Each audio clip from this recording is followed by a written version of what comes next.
So yeah, this is my favorite day of the year. And then you know what? November 1st, that's my least favorite day of the year because that's a whole lot of days till the next Halloween. So where to start? Well, possibly my Halloween dress. It's funny because it actually matches Willow's Halloween color. Now, speaking of the brat, she, for some reason, is not speaking to me. You know what I think it is? Because as I'm upstairs in my room doing this, the doorbell's going off every few minutes and it's, scaring her because we never get company and we're getting a lot of trick or treaters here. I live in a really nice neighborhood and it looks like a bunch of people drove to our neighborhood because we got the nicer houses. They probably think they'll get better candy. I'm only saying that because when I was trick or treating, I used to make my boyfriend drive us to the rich neighborhoods because I figured they'd maybe give out, like full size candy bars. And sometimes they did.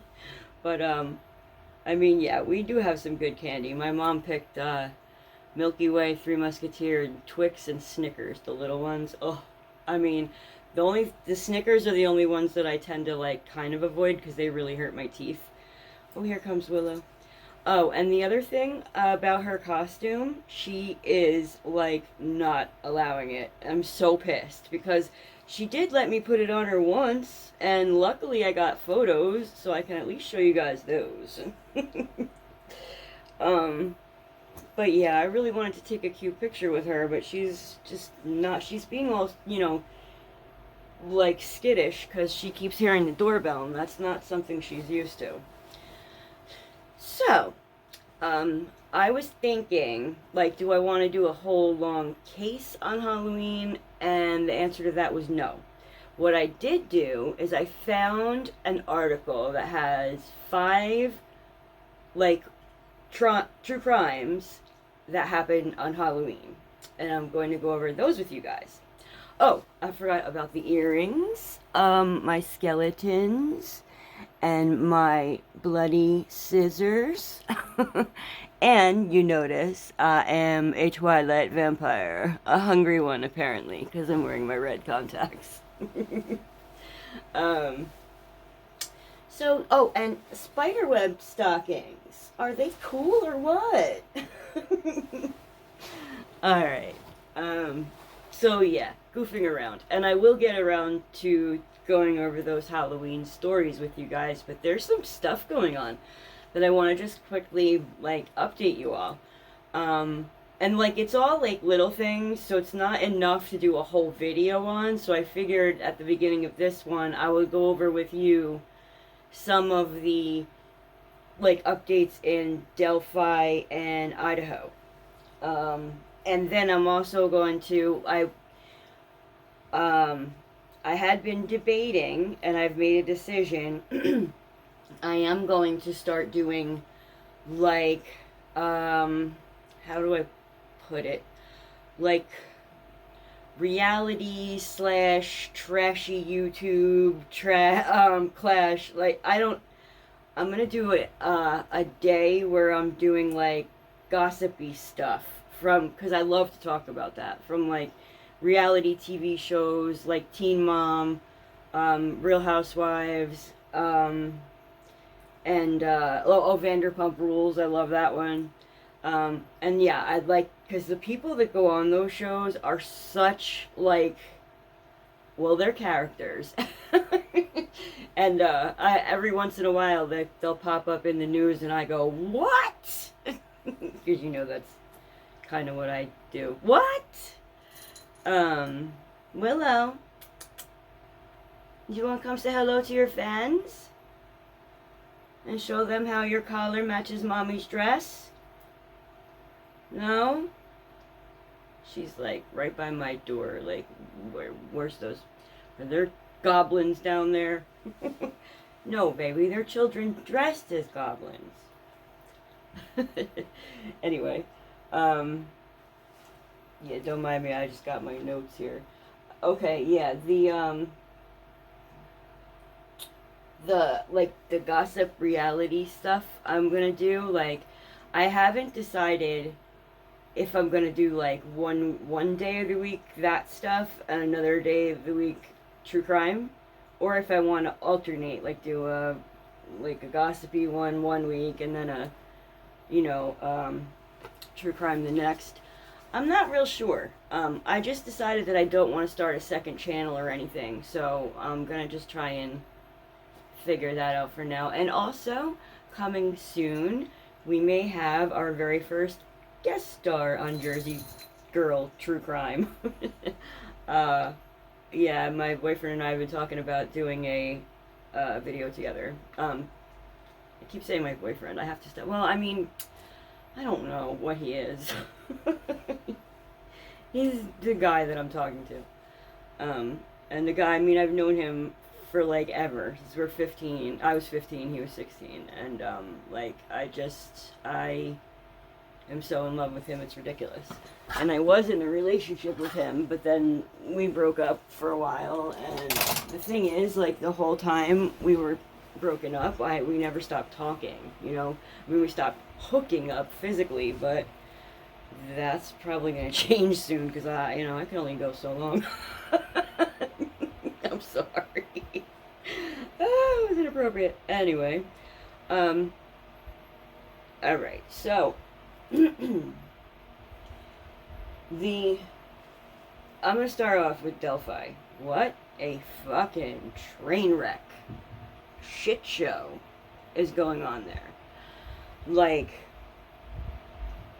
I know I went over with you guys in one of my recent videos about the way that the bodies were laid out and how the Odinism or, Norse something or other, heathenry, whatever, the runes and all that, like I went over that with you guys already, so I'm not gonna blah blah blah about that, but like, that was all put out by Richard Allen's defense. Now, he has, or had, two public defenders representing him, and he really liked them, and they were doing a great job. I mean, honestly, like, the stuff that they were putting out as far as reasonable doubt or like alternate theories on who could have murdered Abby and Libby, they were doing amazing. And for some reason, well, no, not for some reason, I know why.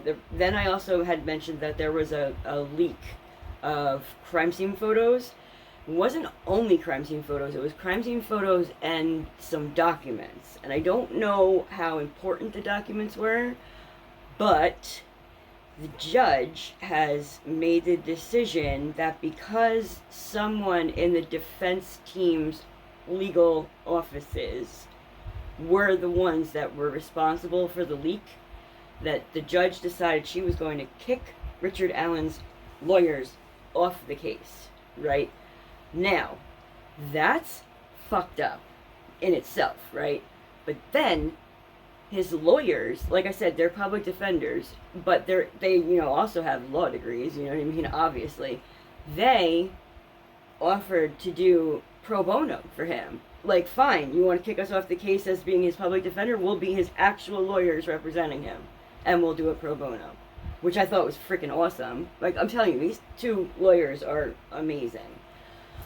And the judge still said no. She said, no, absolutely not. Those people can't be his defense. And that infuriates me. What the hell gives her the right? I mean, everybody's entitled to a lawyer, and they should be able to pick their own. You know what I mean?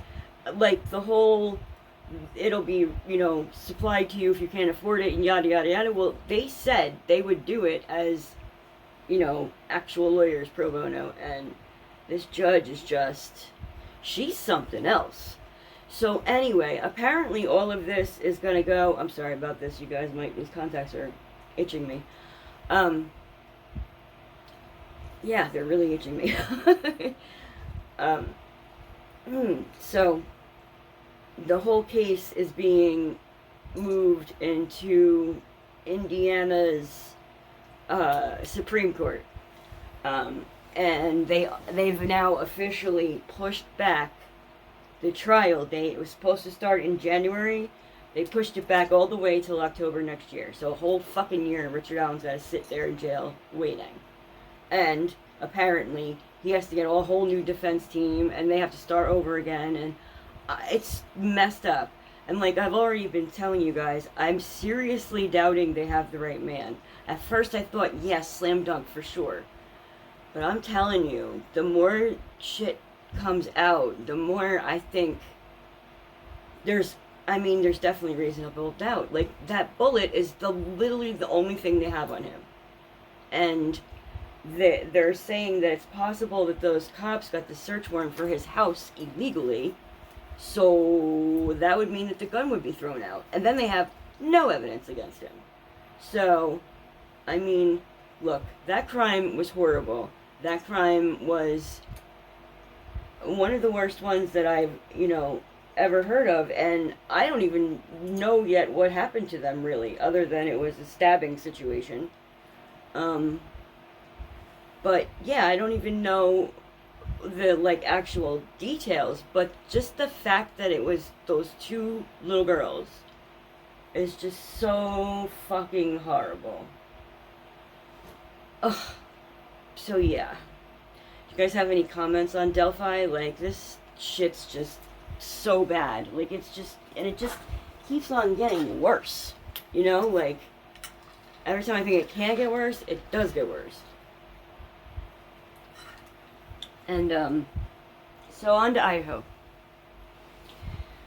Idaho, both the defense and the prosecution had been nagging the judge, whose name is Judge, so he's Judge, and every time I have to say that, it makes me laugh. I mean, poor guy, Judge. That's like if you were a cop and your name was Cop. Cop. Oh boy, that was stupid. That really wasn't funny. Anyway, so Judge finally said, you know what? No, we're going to have cameras because otherwise it looks like we're hiding something, and we're not hiding something. Okay. Awesome. Put that in a win column for us because all the families wanted the cameras in, and I don't blame them. I want the cameras in because I want to watch the trial, like, so bad. And then the other thing regarding Idaho is today they were taking the plywood off the house, which is crazy, right? Because it's been boarded up and with a security guard in front of it ever since, this all went down. And because Bryan's trial has been pushed back till I don't know when, but it was supposed to start in October, which obviously, guess not, because tomorrow's November. They decided that they're going to build a model of the house, I guess. I don't really know the details. Brian Enton was posting on Twitter that, they pulled all the plywood down and there's, a bunch of activity going on there, and what they're being told is something to do with a model, building a model. Maybe, so that they can use it in the courtroom to show, where they think he came in and all that. Which, that's cool. But, the fucked up thing is that was supposed to be, the house is supposed to be torn down. So they're saying, well, because we have all this time, we're going to go in and make these models.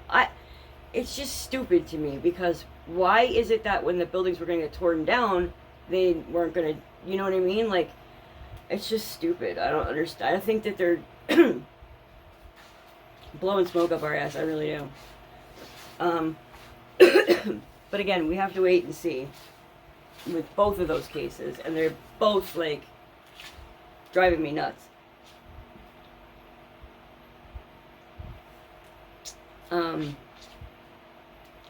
What else?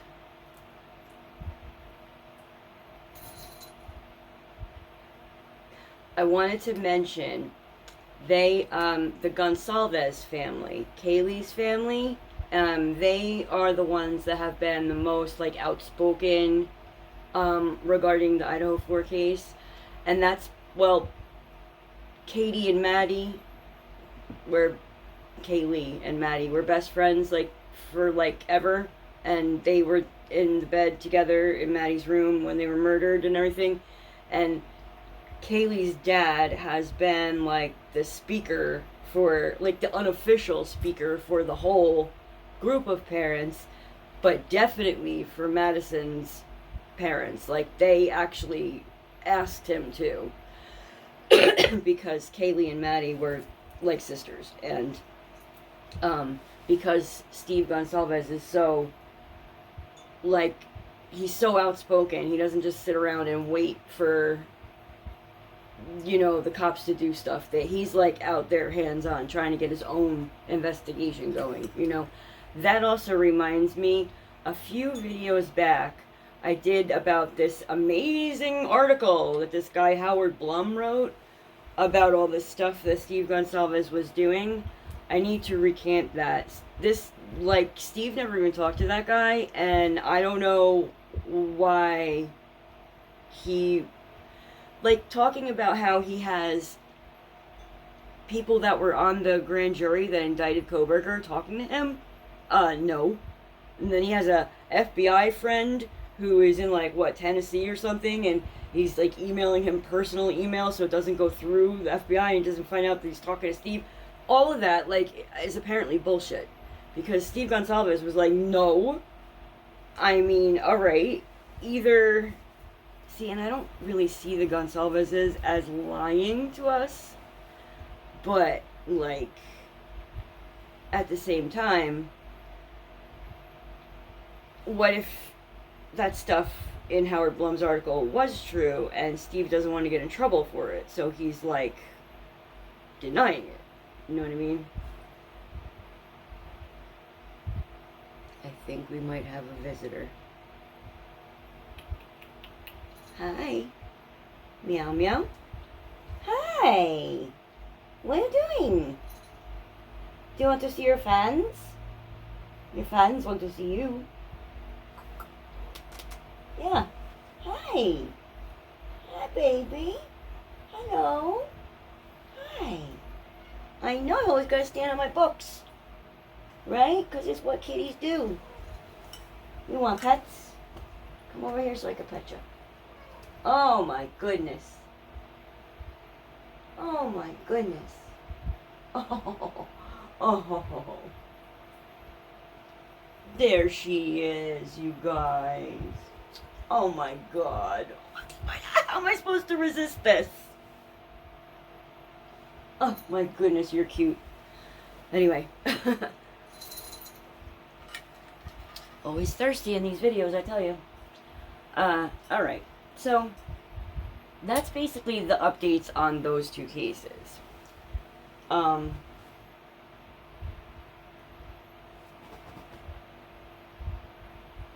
Yeah, no, in the Idaho case, Kohberger, I am, like, personally, I'm, like, 90% sure that he's the right guy. Delphi is down to, like, fucking 50-50.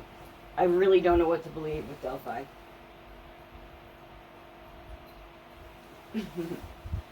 Sorry, I really can't resist when she's doing all these cute little things.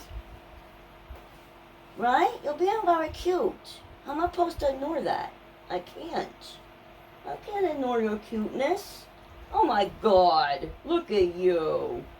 You're being a silly willy. Oh my goodness. I hope you guys can see this behind me here. This shit's funny. What are you doing? Oh, what? What are you doing? You want me giving you pets and scritches? You want a lot of scritches.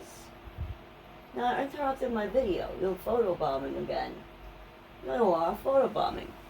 Okay. So, then, yeah, I'll do a video about a separate video. I was gonna say, like, the reason why I wanted to talk about Teen Mom, but I'm gonna do a separate video for that.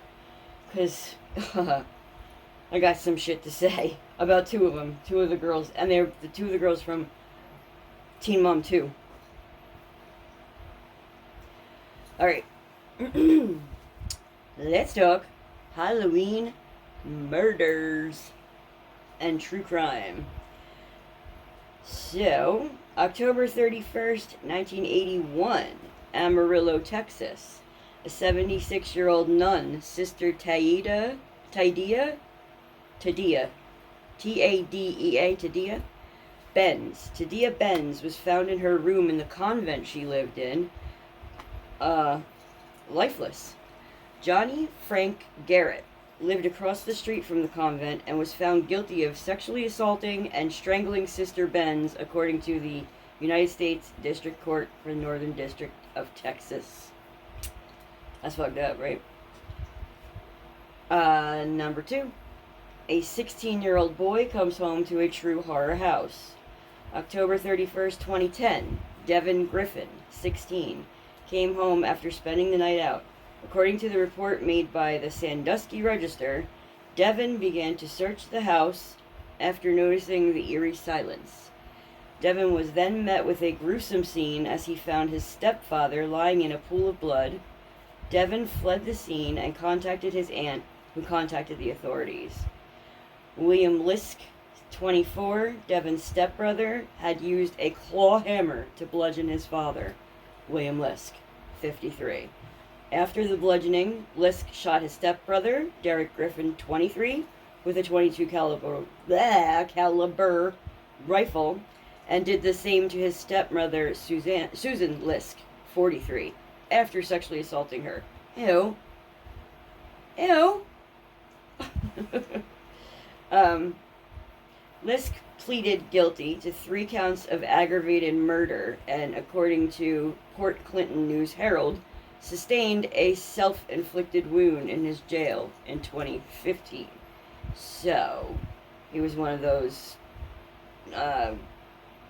hanging himself by bedsheets or something. Amazes me what some fucking inmates can do when they put their mind to it. Maybe I'll tell you guys my jail story sometime. Yeah, that was fucked up. Saying she agrees. What are you talking about? What are you saying? Are you talking? Hey, be nice. What are you doing? You're being a weirdo. Yeah, you are. Will you come over here, please? I can't reach you back there, dummy. Alright. October 31st, 1979. 3 years after I was born. Shirley Ledford was picked up in a van by 2 men who she thought were just kind strangers giving her a hitchhike home. I still can't believe people used to actually do that. Like, so crazy. Like, how dangerous. Hitchhiking. Crazy. So anyway, but their intentions were much more sinister. You guys all know who these guys are. Lawrence Bittaker and Roy Norris were infamously known as the Toolbox Killers. Yikes. As they tortured their victims, teenage women in Southern California region, with common household toolbox items such as pliers, hammers, and ice picks. Yikes. After torturing Ledford, they disposed of her body on a stranger's lawn. Ugh. Sounds like Black Dahlia-ish. This would be the final Toolbox Killer's victim, as an acquaintance of Norris's would turn them in, according to the Daily News. Bittaker was sentenced to death in March 1981 and died of natural causes in San Quentin in December of 2019. Norris took a plea deal for life in prison and died of natural causes in California Medical Facility in February of 2020. That's crazy. You know, like, it's crazy how long it takes it takes the states to execute someone when they get the death penalty, because they half the time they end up dying in jail of old age before they get around to killing them. You know what I mean? I guess that's just some states, because other states like Florida and Texas, I think, are more like, I would say, zap zap. They still use the electric chair? I don't even know. I looked that up because I'm curious. Okay, number 4. Halloween, crime of passion. After settling down for the night, Peter and Betty Fabiano awoke to a doorbell ring on October 31st, 1957. Peter, thinking it was some late-night trick-or-treaters, went to the door with candy in hand. He was met with a woman in a mask holding a brown bag pointed at the door. The woman fired a gun she had concealed in the brown bag, striking Peter in his chest, killing him instantly. According to Los Angeles Times, police arrested a Joan Rabel, who had reportedly had a sexual relationship with Betty Fabiano. Ooh, that's salacious. Rabel had convinced another woman, Goldine Pizer, to kill Peter. Rabel was convicted of second-degree murder along with Pizer and was sentenced to 5 years to life in prison. 5 to life? 5? I mean, it was 1957, but 5? I'm sorry, I can't seem to put my head around 5 years for murder. I mean, 5 to life, but crazy. Yeah, so both women were later released, and Betty Fabiano was never tried for any connection in her husband's death. I mean, wow, you guys.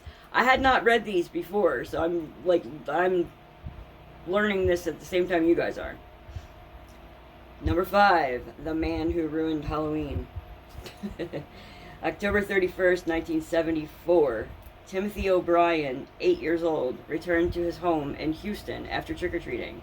His father, Ronald O'Brien, gave Timothy a piece of candy before sending him to bed. A pixie stick. Within moments after ingesting the candy, Timothy began to vomit and died on the way to the hospital. Oh. Ronald claimed that candy had been poisoned, but after further investigation, police discovered Ronald had poisoned his own son with cyanide. Wow! I did not see that twist coming. Holy shit. O'Brien had recently taken a new life insurance policy out on Timothy and was trying to gain the life insurance funds to pay off his debts. Wow, what a piece of shit. This story sparked the media and has helped the stigma of checking your children's Halloween candy for years to come. A year after Timothy's death, Ronald was found guilty and given a death penalty. Good. I hope they actually did it this time. Wow, you guys, that was wild. I had no idea that's how that ended. Yeah, when I'm gonna edit this together, and I will do some searching and see if I can find some photos of these people. And if I do, I'll pop them in as I go, like I usually do. So yeah, that was the 5 Halloween murders that I thought you guys would enjoy. I enjoyed it. That was nuts. But yeah, that's pretty much about it. I'm going to, I think, stop this video, and immediately I'm going to record my first video on this teen mom thing, because I'm really dying to talk to you guys about that. That's about it.